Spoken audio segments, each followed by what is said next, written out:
Midweek. Salutations, everybody.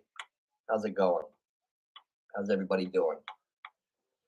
Get this out to everybody. Let everybody know we're in here. Waiver wire Wednesdays tomorrow morning. NFL, we're gonna go over our week 4. We just finished week 4. I just want to recap for those who are following the channel and stuff.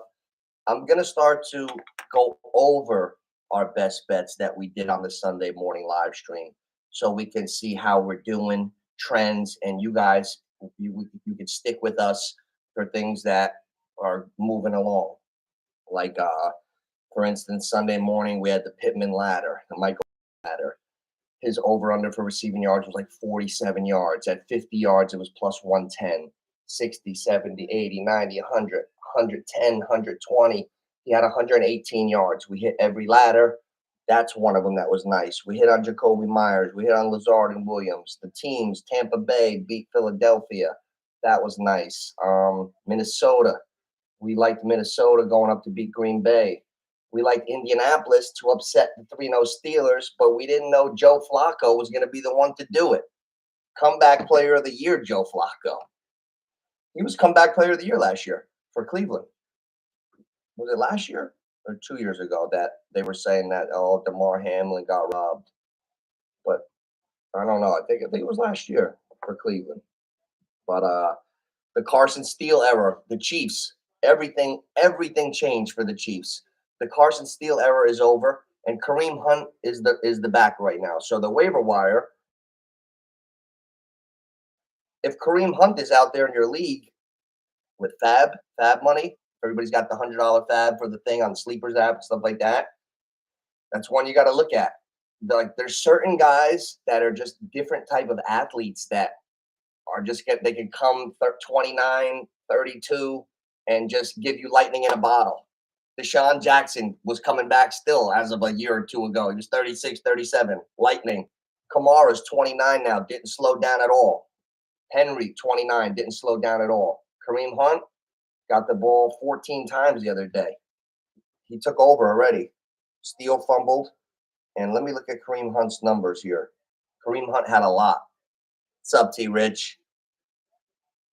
Talking about everything that's happening now. We're going to go over the Chiefs, the running backs, and the receiver. You know what? We have the whole Chiefs team to discuss. The quarterback, we got Nerdy Von Nerdersteins on these social media posts going, Mahomes is no longer a starter in fantasy. Oh, hold on, Geekville. Take it easy. Don't be that guy. Like, the Chiefs are going to be on the phone with receivers. Yet last night I was saying DeAndre Hopkins, but now that Devontae Adams informs the Raiders that he prefers to be traded, I'm reading it right now, I would go out to Devontae Adams. But also, as far as the Adams sweepstakes, if Devontae Adams is leaving, I would say Chiefs, Jets.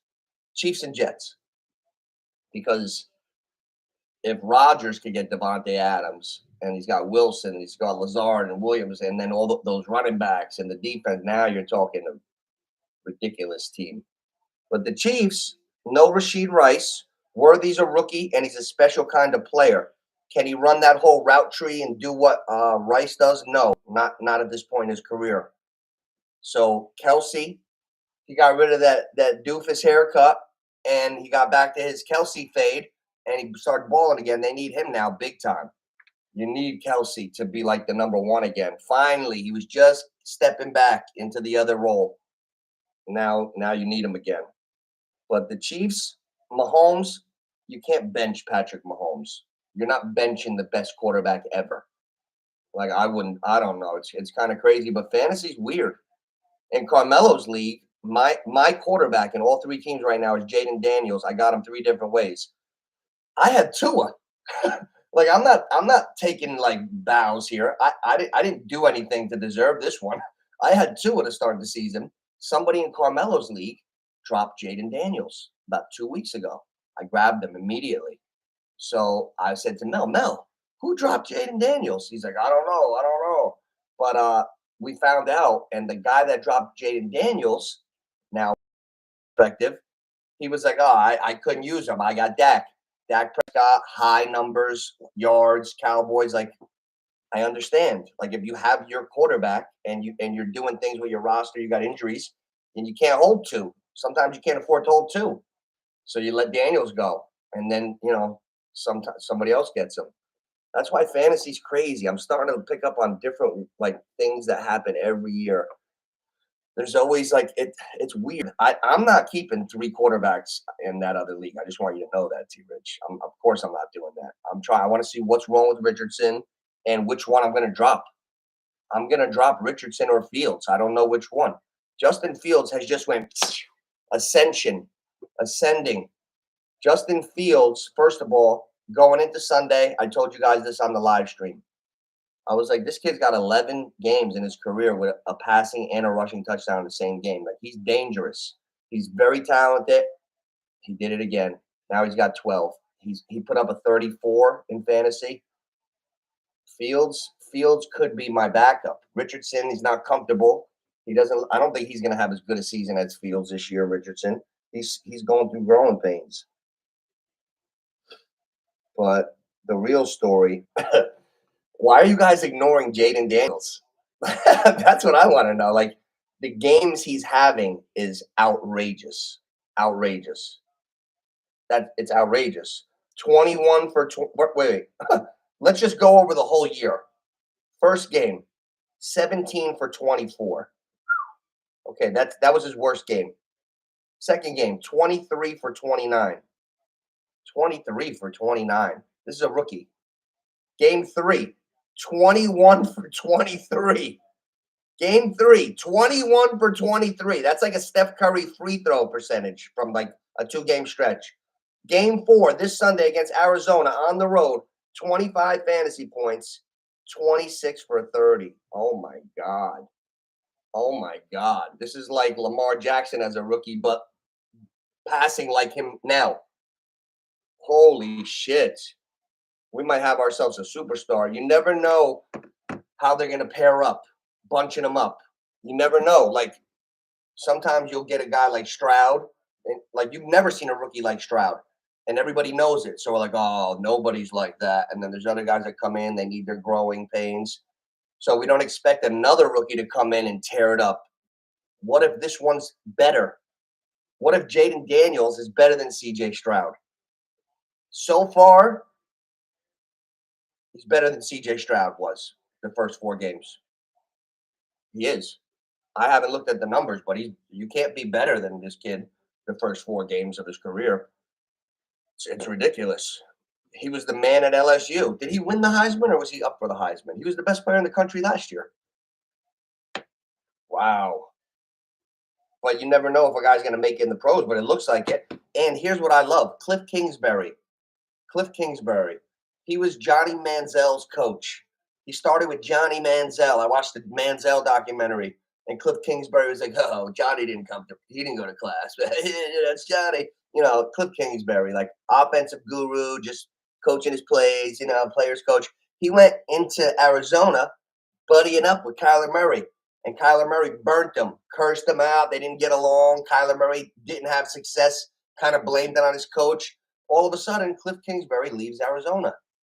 2 weeks ago, I'm watching Jaden Daniels firing 21 for 23, and I see Cliff Kingsbury with the headset. And I'm like, holy shit, is that Cliff Kingsbury? And the light bulb started going off. I'm watching Jaden Daniels and Kingsbury working together, and I'm like, holy shit, man, maybe Daniels is the truth, and now Cliff Kingsbury's got him doing what he had doing for Manziel and Murray in the beginning when it was clicking. Man, I said, this could be dangerous. And then the week after, Kingsbury and Daniels went up to Arizona and played them and smoked them. They killed Arizona. That was supposed to be Kyler. You know how, I don't know if you saw this. T-Rich, you missed a lot of my live stream the other day. I was making a thing. Every game that I went to on the live stream was a revenge game. Oh, it's the Andy Dalton revenge game against Carolina, against the Bengals. Oh, it's this. It was the Kyler Murray revenge game with Cliff Kingsbury. He didn't get any revenge. Kyler Murray. The revenge was by Cliff Kingsbury. I love how they say, oh, it's the so-and-so revenge game. Revenge? Who's mad? The only people mad are the fans when the guy leaves. The guy's happy as hell. He just signed for 100 million. Bonuses. There's no revenge. There's no revenge games. Come on. So I got Devontae Adams and Hopkins as my two top for Rice. That sucks if you have Rice. If you own Rice, I feel bad. I feel bad for Patty. The only thing I'm happy about is it happened against me because I got the win. You know what I'm saying? Thank you. But whew, looking at the league leaders, MVP. I got a question for you guys. Your fantasy teams, whoever's doing good watching this, who is your most valuable pick right now? When I look at my team, I know right away it's Montgomery because of where I picked them. I punted on receivers. I picked Montgomery in the 5th round in 3 straight leagues. I said I'm either going to go off this bridge with Montgomery or it's going to help. So far, so good. So I like that pick. I'd like to know who your Kamara. Yeah, Kamara. That was your keeper, T. Rich. Kamara is the #1 player in fantasy right now. #1 player. I'll tell you what. I'm looking at guys trending. Why is Trey Sermon #1 trending? He stinks. I went and touched Trey Sermon with a 10-foot pole. Who I would get, too bad Nate's got him already, Kareem Hunt. Anybody who's got Hunt, anybody who's in a league that could get Hunt, I would try to grab him. Looks like he took over. And #3 on the trending, Justice Hill. Everybody saw Henry at 199 yards. Guys, if you're looking on the waiver wires, here's 2 things. Quality #2 backs must be identified. You can do it through stats and by people who can judge talent well. Justice Hill's a pretty good football player, solid. That's #1.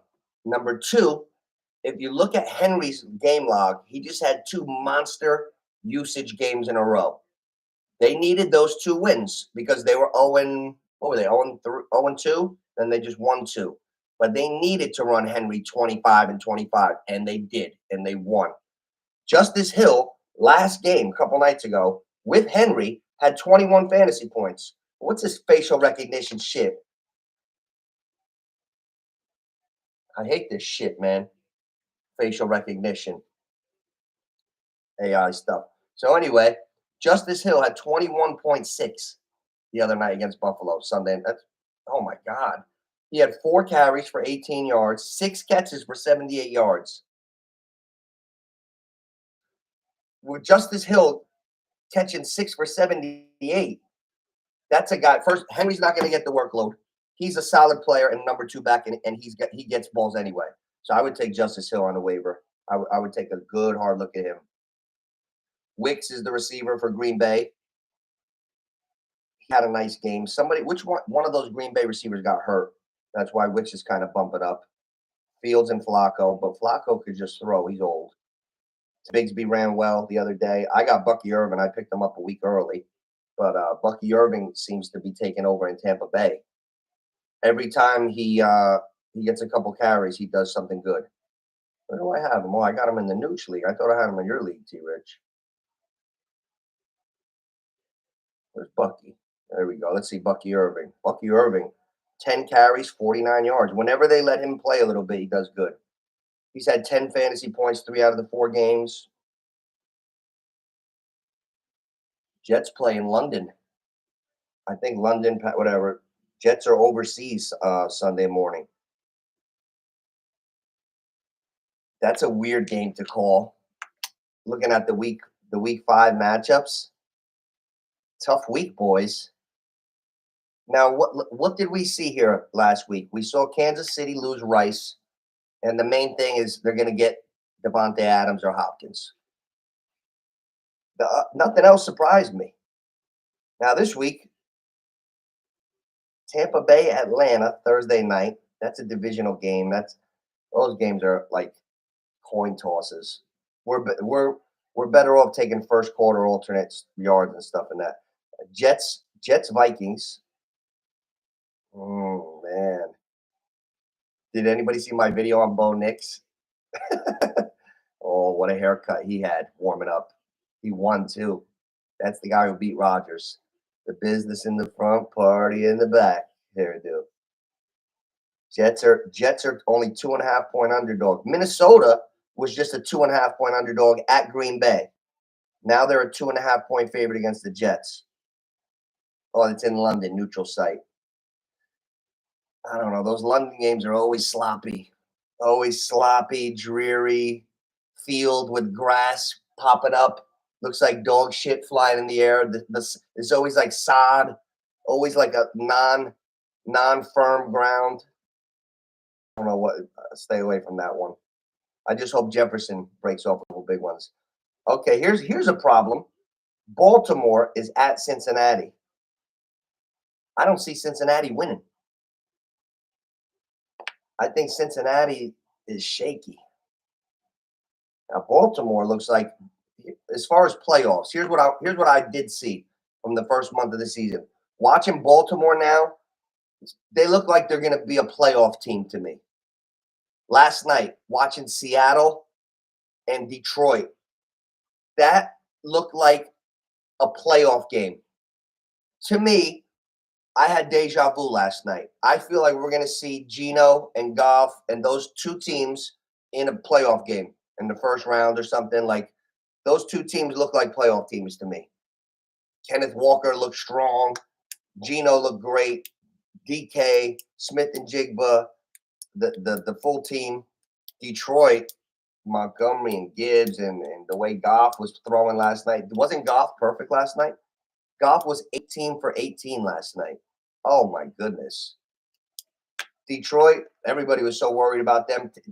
This is like real life. Sometimes, you got to get started. Detroit will be NFC Championship. I'd be shocked if the Lions aren't in the NFC Championship. One of the two teams going for the Super Bowl. Definite. Carolina at the Bears. Oof, what a stinky game that is. You know what? Caleb Williams. I always root against the Bears. And I do have the Bears in the Losers Bowl.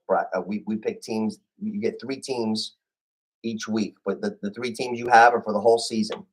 And the guys with the best record win. The guy with the best record at the end wins, and the guy with the worst wins. So I'm going for the worst. I got the Raiders, the Bears, and the Bucks, but the Bucks been playing good, so I screwed up on one of the teams. But I think the Bears and the Raiders will stay bad. Dolphins at Patriots. Ooh, there's some really terrible games this week. Let's go down the terrible game meter. Bucks Falcons Thursday night. All right, that's all right. Jets Vikings, that's okay. 9:30. Oh, I could start 9:30 for the Jets Vikings Sunday. Baltimore Cincy. I'm interested in that game because Cincy's looks fugazi to me. Bears Carolina, that's a terrible one. Dolphins Patriots, terrible. Bills Texans, okay. I'm interested in that one. Stephon Diggs revenge game. And Buffalo looks like they're in a little bit of trouble with their passing game hasn't rounded into form yet. Buffalo's going to be in a little trouble this year. I'm interested to see that game. Houston's underdog at home. Why? That's ridiculous. That's stupid. Buffalo's a road favorite at Houston. I don't know. Houston should have a lot more respect than that. That's ridiculous, that line. We got to figure out why later on in the week, Friday. Colts, Jags. Oof. Flacco and Trevor. Trevor, 9 starts in a row lost. Cleveland, Washington. Arizona, San Fran. All right, not bad, not bad. I don't want to see Cleveland skins. Arizona, San Fran. Everybody's back almost for San Fran, right? Jennings was still the leading receiver, even with Debo and the other guy back. We got to keep an eye on that. Raiders, Broncos. Ugh. Packers, Lions. Packers, Rams. Giants, Seahawks. Oh, man. Cowboys, Steelers at nighttime. All right, we'll see. You know what? I'm most interested in the Monday night game. Saints at Chiefs. No receivers. I like the Saints. The Chiefs will lose their first game Monday night, at least by the spread. They got the Chiefs 5.5-point favorite. That's a little much. 5.5. Nobody's covered yet this year. 6 points or more. Chiefs got no team, and they're up to 5.5 for Monday. We take the Saints in a teaser. When we start a teaser, I'm going to do one fun one right now. Saints with the 5.5. Then I'll add the points in a minute. Saints with the 5.5. Oh, these are tough, man. You know what? The Flacco Colts will hang in there against Jacksonville. So I'm going to put their spread in there because we're going to put 10 points on all these spreads. So we got the Colts. You'll see the number when I'm done with the 4 teams. Saints, Colts, and then I'll tell you. You know what? Andy Dalton is not going to get blown out by the Bears. Panthers. Don't worry, I got a method to my madness. Oh, and the Texans. Texans. Okay, here we go. Oh, this one's easy. This one's like taking candy from a baby. All right, here we go. 10-point teaser, 4 teams plus 100. Get nice even money odds. Saints plus 15.5 against the Chiefs. Love it. Colts plus 12.5 against the Jaguars. Trevor's lost 138 games in a row. We love that. Panthers plus 13.5 against the Bears. The young Bears, the mistake-prone Bears. I like the Panthers to stay within 13.5. And the Texans plus 11.5 against the Bills because they're already 1.5 underdog. I like that. I like that. We're going to cook a few up, and we're going to get on another sports show, another podcast Friday afternoon. Going on a little secret mission Thursday night. So for anybody who's hearing this, I'll talk to you on the phone. Going out Thursday. All right? Boys, I'll see you Friday. Later.